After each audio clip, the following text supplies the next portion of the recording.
তার ওই নুনু কাটার যন্ত্রণা এখনো মনে আছে। তা আমার স্বাস্থ্যমন্ত্রীর কি কাটা হইল যে আমার ছেলের পাশাপাশি স্বাস্থ্যমন্ত্রী মহা খুশিতে গদগদ হইল, এটা এখন অঙ্কে আমাকে মেলাতে বাধ্য করছে। আমার ছেলেকে মুসলমানি দেওয়া হয়েছিল 8 দিন হসপিটালে। সে 8 দিনে যে চিল্লাপাল্লা করেছিল তার সেই যন্ত্রণা কিন্তু মনে আছে। এবং 8 দিনের সে এখন ক্লাস 9-এ পড়ে। 8 দিনের লাইসেন্স যখন বাতিল করা হলো, আমি ওকে বললাম, আব্বু 8 দিনের লাইসেন্স বাতিল হয়েছে। তখন ও বললো খুব ভালো হয়েছে। ও খুশি, কারণ ও জীবনেও আর 8 দিনের চতুর সীমানায় ভেড়ে না। তার ওই নুনু কাটার যন্ত্রণা এখনো মনে আছে। তা আমার স্বাস্থ্যমন্ত্রীর কি কাটা হইল যে আমার ছেলের পাশাপাশি স্বাস্থ্যমন্ত্রী মহা খুশিতে গদগদ হইল, এটা এখন অঙ্কে আমাকে মেলাতে বাধ্য করছে। সভাপতি সুধী মণ্ডলী, সম্মানিত উলামায়ে কেরাম, 8 দিন একটা বিরাট কর্মযজ্ঞ। 8 দিন ওয়েলফেয়ার সোসাইটি, 8 দিন ওয়েলফেয়ার সেন্টার, 8 দিন ওয়েলফেয়ার ট্রাস্ট, 8 দিনের সাথে যে স্বাস্থ্য প্রকল্প। আমার স্ত্রী 8 দিনের উপরে এই গত 6 মাস আগে পিএইচডি শেষ করেছে, ডিগ্রি প্রাপ্ত হয়েছে। সেই সূত্র ধরে 8 দিনের সাথে ওতপ্রোতভাবে জড়িত হওয়ার সুযোগ হয়েছে, তথ্য কালেকশনের সুযোগ হয়েছে। 8 দিন এক বিশাল কর্মযজ্ঞ, মানবতার কল্যাণে নিবেদিত একটি মহিরুহু বট বৃক্ষ। এটাকে যারা উৎখাত করতে চায়, এটাকে যারা বন্ধ করতে চায়, এতে ডাক্তার শেখ মহিউদ্দিনের কোনো লস নেই, বরং এখানে যে সে 100 কোটি টাকা ইনভেস্ট করেছে তা থেকে সে নাজাত পাবে। সুতরাং ডাক্তার শেখ মহিউদ্দিনের কোনো ক্ষতি নেই, আর্থিকভাবে তিনি উপকৃত হয়েছে। ক্ষতি হয়েছে এদেশের নিপীড়িত, নির্যাতিত, মজলুম, দিশেহারা, পথহারা, পথশিশু, গরিব, রিকশাওয়ালা, শ্রমিক, কৃষক, মেহনতি মানুষ যারা কম খরচে এখান থেকে স্বাস্থ্য সেবা নিয়ে থাকে। 300-350 টাকায় ডায়ালিসিস। আমি গিয়েছিলাম কিছুদিন আগে এক রুগী নিয়ে 8 দিনের পরিচালক ডাক্তার ইমদাদ ভাইয়ের কাছে। টিকিট মাত্র 170 টাকা। 170 টাকা দিয়ে বিশেষজ্ঞ চিকিৎসক দিয়ে তাকে চিকিৎসা সেবা দেওয়া হলো। সুতরাং 8 দিনের যে অগ্রযাত্রা, এটাকে বন্ধ করতে গেলে সরকার একটা বড় ধরনের খেসারত দিতে হবে। সরকারকে এমন খেসারত দিতে হবে যেটা কোনো অংশেই প্রাক্তন সাবেক ফ্যাসিবাদ স্বৈর শাসকের পরিণতির সে কোনো অংশ কম নয়। সুতরাং আজকের এই সেমিনার থেকে আমরা উলামায়ে হযরতদেরকে আহ্বান জানাতে চাই, আপনারা মসজিদে, মাহফিলে, যেখানেই যাবেন, সরকারের এই অন্যায় সিদ্ধান্তের বিরুদ্ধে জনমত গঠন করবেন। প্রয়োজনে আমরা মিছিল, মিটিং, স্লোগানের মাধ্যমে এদেশের বঞ্চিত মানুষদেরকে ঐক্যবদ্ধ করে সরকারের এই আত্মঘাতী সিদ্ধান্তের বিরুদ্ধে গণমত তৈরি করে আমরা গণ আন্দোলনে ঝাঁপিয়ে পড়তে দ্বিধাবোধ করব না। কারণ ইসলাম আমাদেরকে বলেছেন, কোরআন আমাদেরকে যে শিক্ষা দিয়েছেন, কুনতুম খায়রা উম্মাতিন উখরিজাত লিন-নাস, মানুষের জন্য বেরিয়ে পড়তে বলা হয়েছে, মানুষের জন্য। কিন্তু এই সমাজে যদি সব অমানুষ হয়ে যায়, সেই ক্ষেত্রে আল্লাহর এই বিধানের কার্যকারিতা কতটুকু, সেটাও আমাকে প্রশ্ন করতে হয়। যে মানুষের জন্য গোটা সমাজ, সভ্যতা, সংস্কৃতি যদি মনুষ্যত্বহীন হয়ে যায়, মানবিক মূল্যবোধ বিবর্জিত হয়ে যায়, মনুষ্যত্বহীন হয়ে যায়, এই অমানুষদের জন্য মানুষ কিনা সেটা আমাদেরকে ভাবতে হবে। সুতরাং আমরা মনুষ্যত্বের নির্ভর একটি সমাজ, চরিত্র নির্ভর একটি সমাজ, একটি সাবলীল সমাজ আমরা প্রতিষ্ঠা করতে চাই, মানুষের স্বাস্থ্য সেবাকে সমুন্নত করতে চাই। 8 দিনের এই যে কর্মতৎপরতা, কর্মপ্রবণতা, কর্মচাঞ্চল্যতা, কর্ম অনুভূতি, সেটাকে থামিয়ে দেওয়ার জন্য, নিভিয়ে দেওয়ার জন্য, এর পিছনে যে শুধু 6 শিশু মারা গেছে সেটি নয়, এর পিছনে যে আধ্যাত্মিক কারণ, এর পিছনে যে অন্তর্নিহিত কারণ, সেটি আমরা এইখানে বলে আপনাদেরকে বিব্রত করতে চাই না। এর পিছনে গভীর চক্রান্ত এবং ষড়যন্ত্র, অর্থাৎ যার যেখানেই ইসলাম আছে সেখানেই হাত লাগাতে হবে, যেখানেই দ্বীন আছে সেখানেই হাত লাগাতে হবে, যেখানেই নৈতিকতা আছে সেখানেই হাত লাগাতে হবে। দেশ ও জনগণের কল্যাণে আদ-দ্বীন হাসপাতালের প্রয়োজনীয়তা শীর্ষক সংক্ষিপ্ত পরিসরের এই সেমিনার যত সংক্ষিপ্তই হোক, আগামী দিনের সিদ্ধান্ত পরিবর্তনের ক্ষেত্রে এই উলামায়ে হজরত শীতকালে যে মহড়া দেবে সেইখান থেকে সরকারের প্রতি একটি রেড সিগন্যাল সূচিত হবে। সুতরাং আজকে যারা মনে করছেন এসি রুমে গোটা 20 মৌলভী বসে বসে আদ-দ্বীনের লাইসেন্স বাতিল করবে, এটা বেমানান। আমার কাছে মোটেই বেমানান মনে হয়নি। এটা ট্রেইনড আপ করা হচ্ছে উলামায়ে হজরতদেরকে। শীতকালের আগে যদি লাইসেন্স ফেরত না দেওয়া হয়, শীতকালে যে ওয়াজের তুফান বয়ে যাবে তাতে সরকারের অস্তিত্ব প্রশ্নের সম্মুখীন হবে। সম্মানিত উলামায়ে কেরাম, উপস্থিত সুধী মণ্ডলী, সাংবাদিক বন্ধুগণ, আসসালামু আলাইকুম ওয়া রাহমাতুল্লাহি ওয়া বারাকাতুহু। আদ-দ্বীন এটা একটা আধ্যাত্মিক শব্দ। আদ-দ্বীনের অসংখ্য অর্থ। আদ-দ্বীন মানে আকিজউদ্দিন, মহিউদ্দিন, আমিনউদ্দিন, আফিলউদ্দিন, বশিরউদ্দিনের দিন নয়। সরকার যদি মনে করে এই আদ-দ্বীন হইল আকিজউদ্দিনের আদ-দ্বীন, মহিউদ্দিনের আদ-দ্বীন, আমিনউদ্দিনের আদ-দ্বীন বা আফিলউদ্দিনের দিন, তাহলে সরকার ভুলের মধ্যে হাবুডুবু খাচ্ছে। এই দিন সেদিন নয়, এ দিন হলো অসংখ্য অর্থবহ শব্দ। দিন শব্দের অর্থ হচ্ছে complete code of life, that means Islam. দিন শব্দের অর্থ হচ্ছে চরিত্র। আল মারউ আলা দীন খলিলিহি, মানুষ তার বন্ধুর চরিত্র দ্বারা প্রভাবিত হয়। তাহলে দিন মানে এখানে চরিত্র। দিন শব্দের অর্থ হচ্ছে, দাইন শব্দের অর্থ হচ্ছে ঋণ। ইয়াকুমুদ্দাইন, তোমরা ঋণ থেকে বেঁচে থাকো। দিন শব্দের অর্থ হচ্ছে শাসন। আর নাসু আলা দীন মুলুকিহিম, মানুষ তার শাসকের অধীনে শাসিত হয়। তাহলে দিন মানে এখানে শাসন। দিন মানে একটা জটিল শব্দ আছে, সেটাই আমরা এখানে প্রয়োগ করতে চাচ্ছি। সেটা হলো কামা তাদিনু তুদান, যেইসা করেগা ওইসা ভরেগা, as you sow you reap. তুমি এই দিনের সাথে যা করবা, এই দিনদাররা উল্টো তোমার সাথে সেই কাজ করবে। আমরা বিশ্বাস করি বাংলাদেশের উলামায়ে কেরাম যখন সমবেতভাবে সম্মিলিতভাবে দিনের এই অর্থ গ্রহণ করে সম্মিলিত প্রয়াস চালাবে, ইনশাল্লাহ লাইসেন্স তো একটা ছোট জিনিস।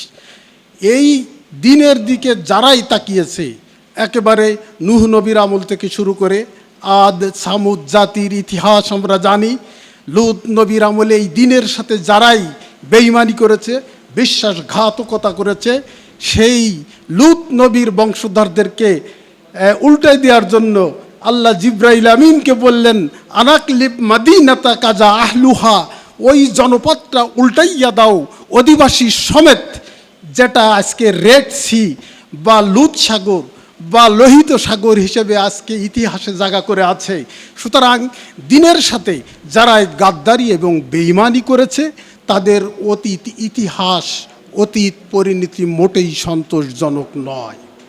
আমি যখন লাইসেন্সটা বাতিল করলো, তখন আমি আমার ছেলেকে বললাম, আমার ছেলেকে মুসলমানি দেওয়া হয়েছিল আদ-দ্বীন হসপিটালে। সে আদ-দ্বীনে যে চিল্লাপাল্লা করেছিল তার সেই যন্ত্রণা কিন্তু মনে আছে। এবং আদ-দ্বীনের, সে এখন ক্লাস 9-এ পড়ে, আদ-দ্বীনের লাইসেন্স যখন বাতিল করা হলো, আমি ওকে বললাম, আব্বু আদ-দ্বীনের লাইসেন্স বাতিল হয়েছে। তখন ও বলল খুব ভালো হয়েছে, ও খুশি। কারণ ও জীবনেও আর 8 দিনের চতুর্সীমানায় ভেড়ে না। তার ওই নুনু কাটার যন্ত্রণা এখনো মনে আছে। তা আমার স্বাস্থ্যমন্ত্রীর কি কাটা হইল যে আমার ছেলের পাশাপাশি স্বাস্থ্যমন্ত্রী মহা খুশিতে গদগদ হইল, এটা এখন অঙ্কে আমাকে মেলাতে বাধ্য করছে। সভাপতি সুধীমণ্ডলী, সম্মানিত উলামায়ে কেরাম, 8 দিন একটা বিরাট কর্মযজ্ঞ। 8 দিন ওয়েলফেয়ার সোসাইটি, 8 দিন ওয়েলফেয়ার সেন্টার, 8 দিন ওয়েলফেয়ার ট্রাস্ট, 8 দিনের সাথে যে স্বাস্থ্য প্রকল্প। আমার স্ত্রী 8 দিনের উপরে এই গত 6 মাস আগে পিএইচডি শেষ করেছে, ডিগ্রি প্রাপ্ত হয়েছে। সেই সূত্র ধরে 8 দিনের সাথে ওতপ্রোতভাবে জড়িত হওয়ার সুযোগ হয়েছে, তথ্য কালেকশনের সুযোগ হয়েছে। 8 দিন এক বিশাল কর্মযজ্ঞ, মানবতার কল্যাণে নিবেদিত একটি মহিরুহু বট বৃক্ষ। এটাকে যারা উৎখাত করতে চায়, এটাকে যারা বন্ধ করতে চায়, এতে ডাক্তার শেখ মহিউদ্দিনের কোনো লস নেই, বরং এখানে যে সে 100 কোটি টাকা ইনভেস্ট করেছে তা থেকে সে নাজাত পাবে। সুতরাং ডাক্তার শেখ মহিউদ্দিনের কোনো ক্ষতি নেই, আর্থিকভাবে তিনি উপকৃত হয়েছে। ক্ষতি হয়েছে এদেশের নিপীড়িত, নির্যাতিত, মজলুম, দিশেহারা, পথহারা, পথশিশু, গরিব, রিকশাওয়ালা, শ্রমিক, কৃষক, মেহনতি মানুষ যারা কম খরচে এখান থেকে স্বাস্থ্য সেবা নিয়ে থাকে। 300-350 টাকায় ডায়ালিসিস। আমি গিয়েছিলাম কিছুদিন আগে এক রুগী নিয়ে 8 দিনের পরিচালক ডাক্তার ইমদাদ ভাইয়ের কাছে। টিকিট মাত্র 170 টাকা। 170 টাকা দিয়ে বিশেষজ্ঞ চিকিৎসক দিয়ে তাকে চিকিৎসা সেবা দেওয়া হলো। সুতরাং 8 দিনের যে অগ্রযাত্রা, এটাকে বন্ধ করতে গেলে সরকার একটা বড় ধরনের খেসারত দিতে হবে।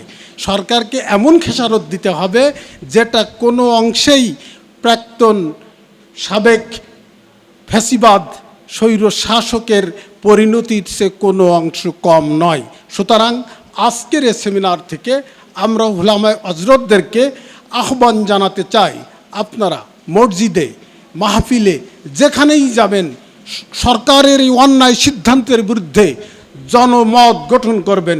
প্রয়োজনে আমরা মিছিল, মিটিং, স্লোগানের মাধ্যমে এদেশের বঞ্চিত মানুষদেরকে ঐক্যবদ্ধ করে সরকারের এই আত্মঘাতী সিদ্ধান্তের বিরুদ্ধে গণমত তৈরি করে আমরা গণ আন্দোলনে ঝাঁপিয়ে পড়তে দ্বিধাবোধ করব না।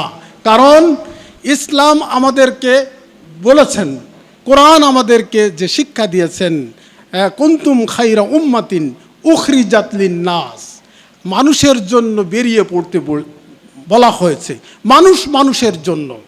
কিন্তু এই সমাজে যদি সব অমানুষ হয়ে যায়, সেই ক্ষেত্রে আল্লাহর এই বিধানের কার্যকারিতা কতটুকু সেটাও আমাকে প্রশ্ন করতে হয়।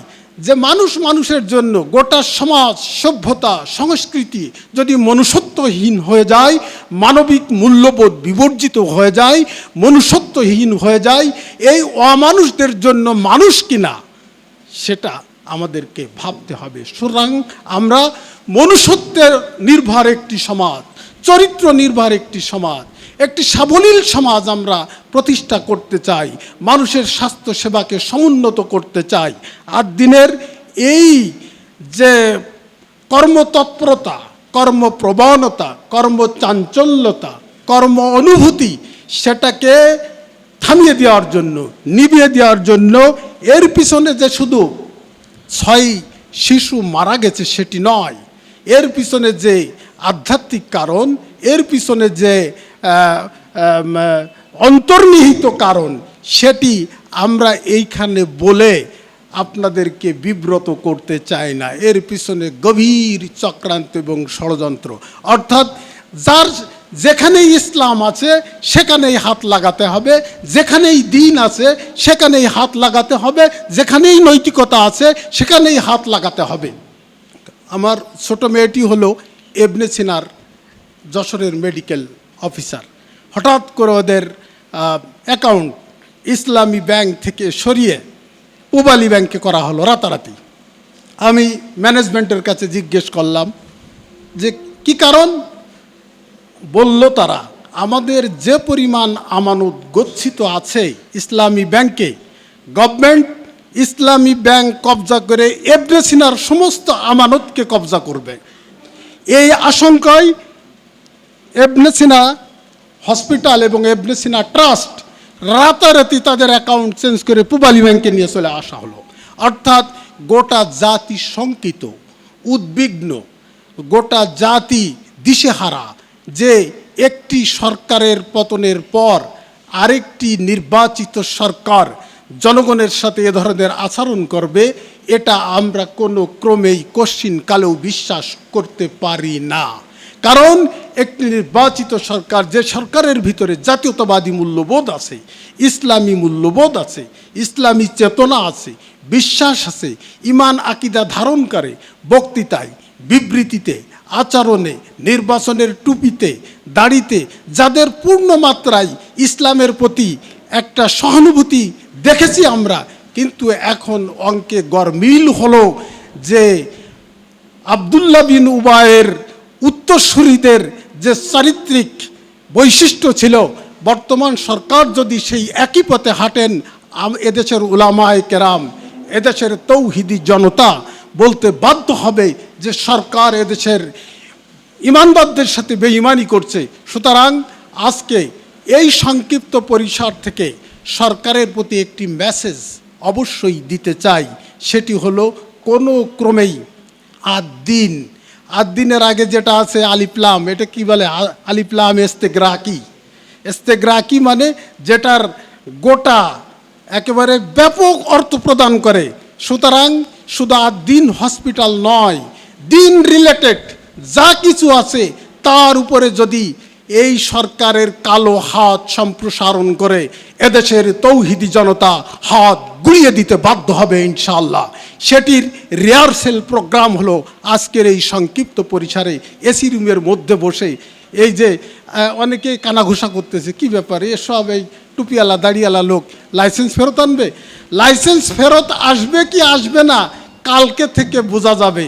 জুমার খুতবা, ওয়াজ, নসিহাতে এই সমস্ত উলামায়ে কেরাম যখন ঐক্যবদ্ধভাবে সরকারের এই নেতিবাচক সিদ্ধান্তের বিরুদ্ধে জনমত গঠন করতে, মুসল্লিদের উদ্দেশ্যে, এদেশের তৌহিদি জনতার উদ্দেশ্যে গঠনমূলক বক্তব্য রাখবেন, আদ-দিনের কন্ট্রিবিউশন, আদ-দিন ওয়েলফেয়ার সেন্টার এবং আদ-দিন ফাউন্ডেশনের যে মেডিকেল সার্ভিসেস এবং বিশেষ করে আদ-দিন সকিনা মেডিকেল কলেজের যে চারটি ক্যাম্পাস আছে, এগুলোকেও সরকার বন্ধ করে দেওয়ার জন্য, লাইসেন্স বাতিল করার জন্য চক্রান্ত এবং ষড়যন্ত্রে লিপ্ত। আমরা আজকে সরকারের মাননীয় স্বাস্থ্যমন্ত্রী মহোদয়ের প্রতি বিশেষ আবেদন রাখতে চাই, কোনো ক্রমেই আগুনে হাত সম্প্রসারণ করবেন না, তাহলে হাত পুড়ে সরকার হয়ে যাবে, তাকতে তাউজ ভেঙ্গে খান খান হয়ে যাবে। এদেশের মানুষ আন্দোলন করতে জানে, আন্দোলন শিখেছে, কোনো ক্রমে এদেশের মানুষ কোনো হঠকারী সিদ্ধান্তকে সহজভাবে মেনে নেবে, এটা সরকারের গোয়েন্দা বিভাগের মাধ্যমে সরকারের কাছে এই মেসেজ আজকের এই সংক্ষিপ্ত পরিসর থেকে প্রদান করতে চাই। কোনো ক্রমেই আদ-দিন হসপিটাল বন্ধ করার চক্রান্ত এবং ষড়যন্ত্র এদেশের উলামায়ে কেরাম, তৌহিদি জনতা, কৃষক, শ্রমিক, মেহনত জনতা মেনে নেবে না।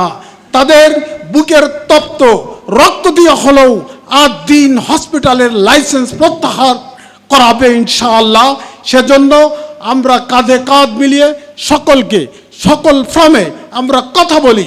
সরকারের অনৈতিক সিদ্ধান্ত এবং বিশেষ করে রয়ের এখানে একটি গোপন ষড়যন্ত্র বিদ্যমান।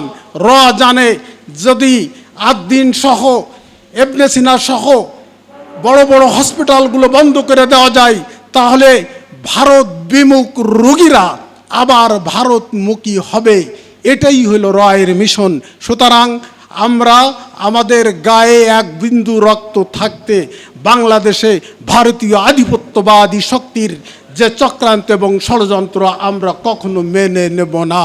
সুতরাং রয়ের চক্রান্তের ফাঁদে পা দিয়ে আদ-দিনকে বন্ধ করার এই দুর্বিষহ এবং এই দুরূহ সিদ্ধান্ত থেকে সরকারকে পিছু হটার বিনীত আহ্বান জানিয়েই আমি আমার সংক্ষিপ্ত কথা শেষ করছি।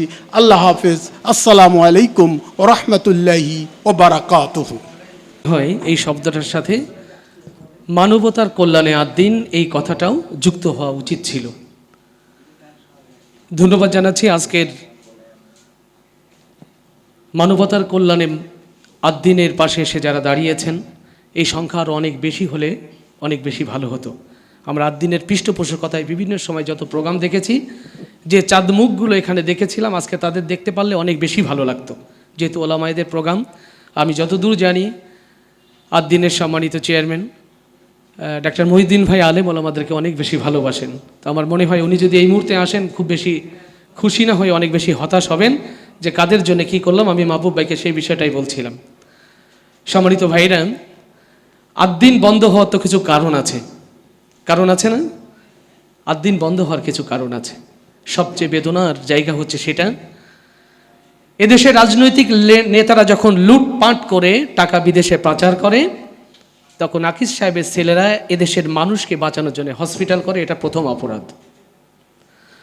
সবাই যখন লুটপাট দুর্নীতিতে সমৃদ্ধ হয়ে মাউন্ট এলিজাবেথ সিঙ্গাপুরে চিকিৎসা নিতে যায়, ডাক্তার মহিউদ্দিন তখন বাংলাদেশের অসহায় মানুষের বাঁচানোর জন্যে আদ্দিনে আইসিইউ ফ্রি করে। এটা হচ্ছে আদ্দিনের কিছু অপরাধ। আদ্দিনের আরও কিছু অপরাধ আছে। ঢাকা মহানগরীতে মাত্র 380 টাকায় অ্যাম্বুলেন্স পাওয়া যাবে, এটা স্বপ্ন না, এটা দুঃস্বপ্নের বিষয় না? অন্য হসপিটালগুলো এটা সহ্য করতে পারে না। এই আদ্দিনের পেছনে ষড়যন্ত্র একদিনে নয়। ঢাকা মহানগরীতে কেন 380 টাকায় অ্যাম্বুলেন্স সার্ভিস দিতে হবে? কেন মহিউদ্দিন সাহেবরা এটা করবেন? আপনারা নিশ্চয় জানেন, আদ্দিন হসপিটাল বন্ধ হয়ে গেলে আকিজ গ্রুপের কোনো ক্ষতি হবে না, কারণ এটা তাদের চ্যারিটি প্রতিষ্ঠান, একটা দাতব্য প্রতিষ্ঠান, একটা ফ্রি প্রতিষ্ঠান। এখান থেকে তারা কোনো প্রফিট নেয় না, এখান থেকে কোনো প্রফিট আসে না। ক্ষতি হবে আপনার আমার মতো মানুষের, যাদের মাউন্ট এলিজাবেথে যাওয়ার সুযোগ নেই। ক্ষতি হবে আপনার আমার মতো মানুষের, যারা স্বপ্ন দেখি আমার সন্তানটা দুনিয়াতে আসুক সিজার ছাড়াই। আপনি অবাক হবেন, বাংলাদেশের শিশু ভূমিষ্ঠ হওয়ার যে সমীক্ষা, যে জরিপ, সর্বোচ্চ এগিয়ে নর্মাল ডেলিভারিতে আদ্দিন। যেখানে লুটপাটকারী হসপিটালগুলো ডাক্তারগুলো অপেক্ষা করে 70-80 1 লাখ টাকা বিল করবে, সেখানে আদ্দিনের মানবিক ডাক্তারগুলো অপেক্ষা করে কি করে এই বোনটার নর্মাল সিজার করা যায়। এই হচ্ছে আদ্দিনের অপরাধ। আদ্দিনের অপরাধের ফিরিস্তি আরো অনেক লম্বা। আদ্দিন আলেম ওলামাদেরকে ফ্রি চিকিৎসা দেয়। এটা বাংলাদেশের রিয়ার। আমার যদি বলতে ভুল না হয়, এখানে যারা রয়েছেন সারা বাংলাদেশে ঘুরে বেড়ানো মানুষ আপনারা, এমন একটি হসপিটাল দেখাতে পারবেন জীবনে একদিন সার্ভিস নিয়েছেন, আমি আলেম আমাকে ফ্রি সার্ভিস দিয়েছে? আছে না। এখানে হাফেজ, মসজিদের ইমাম, মুয়াজ্জিন, খাদেম, তাদেরকে ফ্রি চিকিৎসা দেওয়া হয়। এটা আদ্দিনের সবচেয়ে একটি বড় অপরাধ। আদ্দিনের অপরাধের ফিরিস্তি আরো অনেক লম্বা। 250 টাকায় ডায়ালিসিসের কথা বলেছেন আমার আব্দুল হাই ভাই। এটা চিন্তা করা যায় বাংলাদেশের, যেখানে ম্যাক্সিমাম হসপিটালগুলো, আমরা যশোরেই বলি, যশোরের কোন হসপিটাল আছে এই সেবাটা দেবে? বাংলাদেশের কোনো হসপিটাল মিনিমাম 10 থেকে 5,000 টাকা নিচে সর্বনিম্ন, যেখানে কিডনির পেশেন্টের গায়ে হাত দিতে চায় না, সেখানে ডায়ালিসিস করা হয় অনলি 250 টাকায়। আদ্দিনের এই সেবাটা এই চোর, এই ডাকাত, এরা সহ্য করতে পারে না। এত ভালো আপনি কেন বাংলাদেশে চাইবেন? আপনি কেন এত ভালো কাজ বাংলাদেশে করবেন? ডাক্তার মহিউদ্দিন পৃথিবীর উন্নত দেশে সেটেল হতে পারতেন কিনা? কিন্তু না, উনি বরিশাল মেডিকেল থেকে লেখাপড়া শেষ করেই স্বপ্ন দেখেছিলেন, যেহেতু একটা শপথ নিয়ে ডাক্তারি পেশায় এসেছি, মানবিক ডাক্তার হয়ে মানুষের সেবায় নিজেদেরকে উৎসর্গ করতে চায়। আকিজ সাহেবের অন্য ছেলেরা যখন অন্যান্য ব্যবসা বাণিজ্য নিয়ে ব্যস্ত, ডাক্তার মহিউদ্দিন এক অলাভজনক প্রতিষ্ঠান ওপেন করলেন দেশ ও মানুষের কল্যাণে। তার নাম হলো আদ্দিন। আজকে বাংলাদেশের মানুষ বুঝতে পারেনি, হ্যাঁ, একটা অনাকাঙ্ক্ষিত ঘটনা ঘটেছে। একটা অনাকাঙ্ক্ষিত ঘটনা ঘটেছে টেকনিক্যাল কারণে। আমাদের ব্যবস্থাপনাটা একটু ল্যাকিংস তৈরি হয়েছে, 6টা বাচ্চা মারা গেছেন। আমরা এটা নিয়ে শুধু দুঃখ প্রকাশ করে ক্ষান্ত না, আপনারা রীতিমধ্যে জানেন আদ্দিন তাদেরকে সর্বোচ্চ আর্থিক সহযোগিতা দিতে চেয়েছে। আমরা জানি যে সন্তান মারা গিয়েছে, সে বাবা মায়ের আর্থিক ক্ষতিপূরণ দিয়ে এটা পূরণ করা সম্ভব নয়, কিন্তু তারাও বলেছে যে না, আদ্দিনকে ওপেন করে দেন। অগণিত মানুষের চোখের কান্না ইলেকট্রনিক্স মিডিয়া, প্রিন্টিং মিডিয়ায় দেখেছেন। এ দেশের জন্যেই যদি রাজনীতি হয় তাহলে এই আদ্দিন হসপিটাল ওপেন করে দেওয়া উচিত। আমরা আজকের এই সেমিনার থেকে বাংলাদেশ সরকারের মাননীয় স্বাস্থ্যমন্ত্রীকে বলবো, আপনার বক্তব্যে আমরা বুঝেছি আদ্দিনের প্রতি আপনার ক্ষোভ আছে, কিন্তু আপনি বাংলাদেশের অসহায় মানুষের দিকে তাকান, বাংলাদেশের চিকিৎসা ব্যবসার দিকে তাকান। আপনি দয়া করুন। মুহিউদ্দিন সাহেব বলেছেন, যেদিন আদ্দিনের লাইসেন্স হেল্ড আপ হয়েছে সেদিন আমার ফাঁসি হয়ে গেছে। তিনি আত্মপক্ষ সমর্থন করে নিজের পদ পদবি ছেড়ে দিয়েছেন। বাংলাদেশের বুদ্ধিজীবী, শ্রমজীবী, পেশাজীবী, বিভিন্ন অ্যাক্টিভিস্ট, বিভিন্ন কর্নার থেকে স্বাস্থ্যমন্ত্রীকে বিনয়ের সাথে বলা হচ্ছে আদ্দিন হসপিটালকে স্বাভাবিক কার্যক্রমে ফিরিয়ে আসতে দেওয়া হোক। আপনারা অবাক হবেন, যেখানে আমাদের ছেলেরা বিদেশে লেখাপড়া করতে যায়, আপনারা ভেবেছেন একবার, এর আগেও কি জানতেন যে আদ্দিনে বিদেশের মেয়েরা পড়তে আসে? কি করলেন? যেখানে পৃথিবীর মানচিত্রে বাংলাদেশের মাথাকে সমুন্নত রাখার জন্য আদ্দিন বাইরের প্রবাসী স্টুডেন্টদের জন্য সর্বোচ্চ ব্যবস্থাপনা করেছে, সেই প্রবাসী বাচ্চারা পর্যন্ত স্বাস্থ্য মন্ত্রণালয়ের দরবারে গিয়েছে, আপনি তাদেরকেও ফিরিয়ে দিয়েছেন। এ দেশকে কোথায় নামিয়ে নিয়ে যেতে চান? সবার আগে বাংলাদেশ, এই কথা যদি সত্য হয় আমি মনে করব তাহলে স্বাস্থ্যমন্ত্রীর বোধোদয় হবে। উনি ওনার এই গোয়ার তুমি থেকে, ওনার জেদ, ওনার ক্ষোভ থেকে উনি ফিরে এসে মানুষের কাতারে দাঁড়িয়ে মানবিক হাসপাতাল আদ্দিনের লাইসেন্সকে উনি ওপেন করে দেবেন, যেন আবার স্বাভাবিক কার্যক্রমে ফিরে আসতে পারে। উনি এক এক সময় এক এক কথা বলছেন। গতকালকে তিনি বলেছেন আমরা তো তার লাইসেন্স বাতিল করিনি, হেল্ড আপ করেছি। আর একবার বলছেন আমরা তো হসপিটাল বন্ধ করি নাই, মেডিকেল কলেজ বন্ধ করিনি, আমরা তো হসপিটাল বন্ধ করেছেন। উনি কি আমাদের সাথে তামাশা করছেন? আজকের এখানে যারা সেমিনারে রয়েছেন তারা স্কলার, তারা বোঝেন তার বেদনার জায়গাটা অন্য জায়গায়। উনি শুরুতেই প্রেস ব্রিফিংয়ে বলেছিলেন এই লোকটাকে জামাতি জামাতি মনে হয়। আমরা বলবো জামাত নয়, দেশকে ভালোবাসুন। জামাত ইসলাম না, দেশকে ভালোবাসুন। দেশকে যারা ভালোবাসে তারা দেশের জন্য কিছু করতে চায়। দেশের মেডিকেল সেক্টরে আদ্দিন হসপিটালের যে ভূমিকা, দেশের মেডিকেল সেক্টরে আদ্দিন হসপিটালের যে সাপোর্ট, এটা আপনারা কি করে অস্বীকার করেন? আজকের এই সেমিনার থেকে আমরা বৃহত্তর দক্ষিণ অঞ্চলের সকল আলেম ওলামাদের সাথে আমি একজন আইনজীবী হিসাবে আপনাদের সাথে একাত্মতা ঘোষণা করে বলবো, মাননীয় স্বাস্থ্যমন্ত্রী আপনি থেমে যান, মানুষের হসপিটাল আদ্দিনকে ওপেন করে দেন। ইতিহাসের জায়গা হয় মীর জাফরেরও, ইতিহাসের জায়গা হয় নবাব সিরাজেরও। স্বাস্থ্যমন্ত্রী কোনটার জায়গা নেবেন? আপনি কি বেঈমান মীর জাফরের খাতায় নাম লেখাবেন নাকি নবাব সিরাজের জায়গায়? আমি অনুরোধ করব আল্লাহ আপনাকে সুবুদ্ধি দিন। আজ লক্ষ লক্ষ মানুষ আদ্দিনের দিকে চেয়ে আছে, চোখের পানি ফেলছে। ডাক্তার মুহিউদ্দিন সাহেবকে আপনি যদি অনাকাঙ্ক্ষিত কোনো কারণে তার প্রতি আপনার কোনো ক্ষোভ, কোনো জিদ থাকে, সেটা সাধারণ মানুষকে বলির পাঠা আপনি বানাবেন না। আপনি শুধুমাত্র বিএনপির, আপনি শুধুমাত্র কোনো রাজনৈতিক দলের মন্ত্রী নন, আপনি বাংলাদেশের কোটি কোটি মানুষের স্বাস্থ্যমন্ত্রী। সেই কোটি কোটি মানুষের স্বাস্থ্যমন্ত্রী হিসাবে আপনার প্রতি আমাদের আকুল আবেদন, আদ্দিন হসপিটালকে মানুষের জন্য উন্মুক্ত করুন। এই দেশের মানুষ আপনার প্রতি কৃতজ্ঞ থাকবে। আদ্দিন হসপিটালকে স্বাভাবিক কার্যক্রমে, স্বাভাবিক চিকিৎসা সেবায় ফিরতে দিন। এদেশের মানুষ স্বাস্থ্যমন্ত্রী আপনার জন্য দোয়া করবে। আমরা তার জন্য লানত কামনা করছি না, তার জন্য দোয়া করছি সুবুদ্ধি যেন আল্লাহ তাকে দান করেন। আজকের এই সেমিনার সফল হোক, সার্থক হোক। আমি ব্যক্তিগতভাবে আমার পরম স্নেহাস্পদ ছোট ভাই কবির বিন সামাদ আজকের এই প্রোগ্রামের পেছনে সবচেয়ে ভূমিকা রেখেছে, আমি জানি। আমি বলবো আদ্দিনের সার্বিক ব্যবস্থাপনায় যেন একটা ওপেন প্রেস ক্লাবের সামনে একটা গণজামায়াত হয়, মানববন্ধন হয়। আমার মনে হয় সেখানে যশোরের দল, মত, ধর্ম, বর্ণ, গোত্র নির্বিশেষে সকল মানুষ জামায়াত হবে। আমাদের প্রাণের হসপিটাল আদ্দিন, এদেশের মানুষের প্রাণের হসপিটাল আদ্দিন, সকল ধর্ম মতের ঊর্ধ্বে প্রাণের হসপিটাল আদ্দিন আবার তার স্বাভাবিক কার্যক্রম ফিরে পাবে। আজকের সেমিনার সফল এবং সার্থক হোক সেই প্রত্যাশা। শেষ মুহূর্তে দোয়া করছি স্বাস্থ্যমন্ত্রী যেন নরম হন, তিনি মানুষের দিকে চেয়ে আদ্দিনকে যেন ওপেন করে দেন। সবাই ভালো থাকবেন। আমার কোর্টের ব্যস্ততার জন্য আমি একটু শিডিউল ব্রেকআপ করেছি। আমার অগ্রজ যারা, তাদের কাছে বিনয়ের কাছে ক্ষমা চেয়ে নিচ্ছি। আসসালামু আলাইকুম ওয়া রাহমাতুল্লাহ।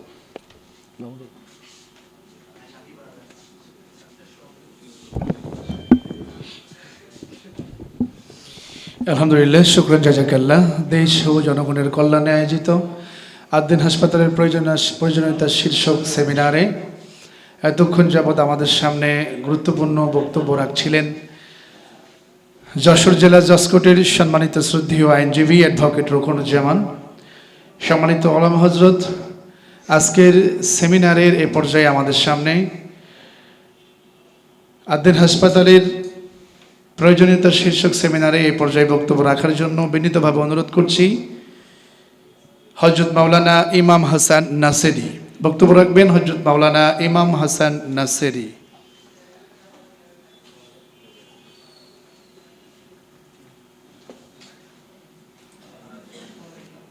নাহমাদুহু ওয়া নুসাল্লি আলা রাসূলিহিল কারীম ওয়া আলা আলিহি ওয়া সাহবিহি লাশরাফিল আমবিয়া ওয়াল মুরসালিন।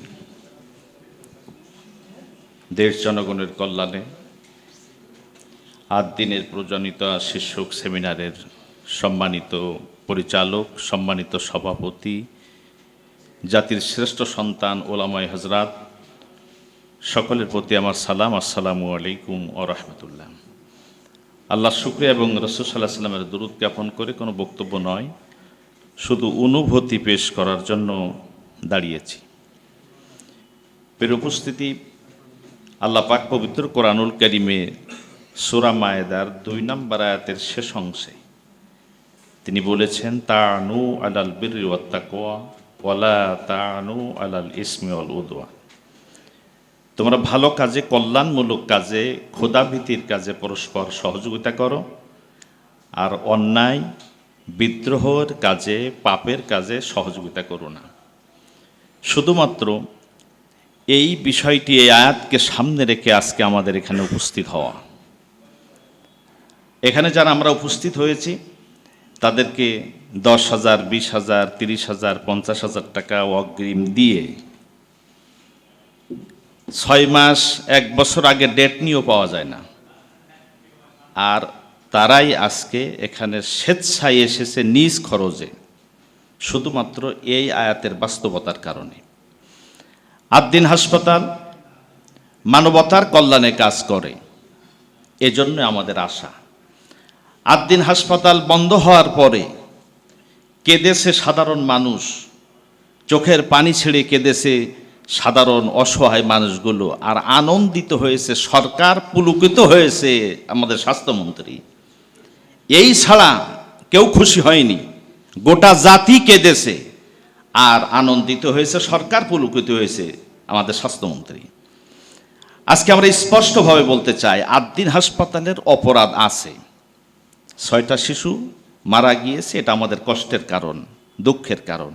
6টা শিশু মারা যাওয়ার কারণে আমরা খুশি না। তার কারণে যদি একটা হাসপাতাল বন্ধ করতে হয়, তাহলে প্রায় সহস্রাধিক কাছাকাছি, মানে 700-র উপরে হামে যে শিশুগুলো মারা গেল, তাহলে আমাদের স্বাস্থ্যমন্ত্রীর পদত্যাগ করা উচিত। যদি আইন শৃঙ্খলা, যদি একটা অপরাধের কারণে যদি কোনো কিছু বন্ধ করতে হয়, তাহলে আইন শৃঙ্খলার অবনতির কারণে আমাদের স্বরাষ্ট্রমন্ত্রীর পদত্যাগ করা উচিত। এটা তো কোনো সমাধান না। সমস্যা হতে পারে, তার সমাধান আছে। আদ্দিন হাসপাতাল বন্ধের মূল যে কারণ, সে কারণটা হলো এদেশের ইসলামী অগ্রযাত্রাকে থামাবার জন্য যে ষড়যন্ত্র, সেই ষড়যন্ত্রের অংশ হিসাবে আদ্দিন হাসপাতাল বন্ধ করার একটা অংশ। ইসলামী ব্যাংক তারই একটা অংশ, আদ্দিন হাসপাতাল বন্ধ করাও তারই একটা অংশ। এ অংশ চলমান থাকবে, আর আমরাও তাওহীদি জনতা তার মোকাবেলা করব ইনশাআল্লাহ।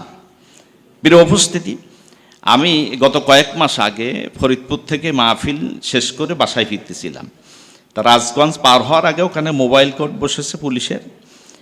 তা ওখানে আমার গাড়ি ছলো করায়নি, কিন্তু কয়েকজন যুবকের সাথে পুলিশদের একটু খুব উচ্চবাচ্য হচ্ছে। তাই আমি ড্রাইভারকে বললাম একটু থামাও। তা দাঁড়ালাম, দাঁড়ায় কথা হচ্ছে কি নিয়ে? কথা হচ্ছে যে একটা যুবকের তার ড্রাইভিং লাইসেন্স আছে, গাড়ির যে রেজিস্ট্রেশন আছে, ফিটনেস ট্যাক্স টোকেন আছে, সব আছে, তারপরও পুলিশ টাকা চেয়েছে। পুলিশ বলেছে, যুবক বলতেছে আমার সব আছে, আমি আপনার টাকা দেবো কেন? দেয় বেটা, তোর সব কিছু ঠিক করতে বলেছে, তুই যদি সব ঠিক করিস তাহলে আমার চলবো কেমনে? আদ্দিন হাসপাতাল বন্ধ করারও এমন। আদ্দিন হাসপাতাল কম টাকায় চিকিৎসা করে, আদ্দিন হাসপাতাল কম টাকায় অ্যাম্বুলেন্স দেয়, আদ্দিন হাসপাতাল এত সেবা করে। তো এরা যদি সব সেবা করে, মানুষ যদি এদের দিকে ঝুঁকে যায়, তাহলে ডাক্তারের নাম করে যারা ডাকাতি করে এদের চলবে কেমনে? এই কারণে তাদের বন্ধ। এই জন্য লম্বা কথা নয়, আমরা সরকারের কাছে অনুরোধ করি, আপনার পায়ের তলা মাটি নেই এটা আপনিও জানেন, সুতরাং খোসায়া ঘা করবেন না, এই সমস্ত জায়গায় হাত দিবেন না। আপনি স্বেচ্ছায় খুব তাড়াতাড়ি আদ্দিন হাসপাতালের লাইসেন্সকে আপনি অনুমোদন দিয়ে দিন, ওপেন করুন। আর আদ্দিন হাসপাতালের কর্তৃপক্ষের কাছে আমরা আশ্বস্ত করতে চাই, জাতির জাগ্রত বিবেক, জাতির শ্রেষ্ঠ সম্পদ এই উলামায়ে কেরাম আপনাদের সাথে আছে। আমরা হলাম জাতির সাউন্ড বক্স। আমরা ইনশাল্লাহ আদ্দিন হাসপাতালকে ওপেন করার জন্য যা করার দরকার আমরা করব ইনশাআল্লাহ। আল্লাহ আমাদের তৌফিক দান করুন, আমিন। আসসালামু আলাইকুম রহমতুল্লাহ। শুকরান জাযাকাল্লাহ প্রিয় ভাই মাওলানা ইমাম হাসান নাসেরিকে। আমি সম্মানিত ওলামা হযরতদের দৃষ্টি আকর্ষণ করতে চাই যে আমাদের সেমিনারের যেই আলোচ্য বিষয়টা, দেশ ও জনগণের কল্যাণে আদ্দিন হাসপাতালের প্রয়োজনীয়তা, আমি আশা করি আপনারা আদ্দিন হাসপাতালের প্রয়োজনীয়তাকে তুলে ধরবেন ইনশাআল্লাহ।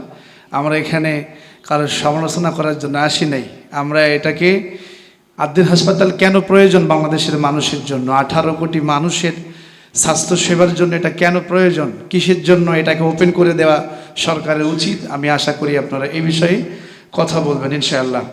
সম্মানিত ওলামা হযরত, এই পর্যায়ে আজকের সেমিনার অনুষ্ঠানে আলোচনা পেশ করার জন্য বিনীতভাবে অনুরোধ করছি বিশিষ্ট আলেমে দ্বীন হাফেজে কোরআন মাওলানা আজিম উদ্দিন হাফিজাহুল্লাহকে কথা বলবেন। হাফেজ মাওলানা আজিম উদ্দিন, জি নাজিম উদ্দিন।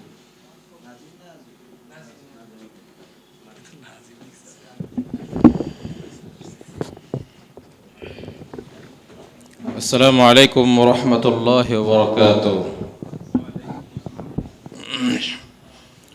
الحمد لله والصلاة والسلام على رسول الله أما بعد. قال الله تعالى: كنتم خير أمة أخرجت للناس. وقال الله سبحانه وتعالى: وتعاونوا على البر والتقوى ولا تعاونوا على الإثم والعدوان. মহান আল্লাহ পাক রব্বুল আলামিনের শুকরিয়া আদায় করছি সর্বপ্রথম। এরপর আমাদের প্রিয় নবী মুহাম্মদ সাল্লাল্লাহু আলাইহি ওয়াসাল্লামের শানে দুরূদ পাঠ করছি আমরা সকলেই। এরপরে সামনে উপস্থিত সকল সম্মানিত উলামায়ে কেরামের জন্য অন্তরস্থল থেকে ভালোবাসা এবং সালাম, আসসালামু আলাইকুম।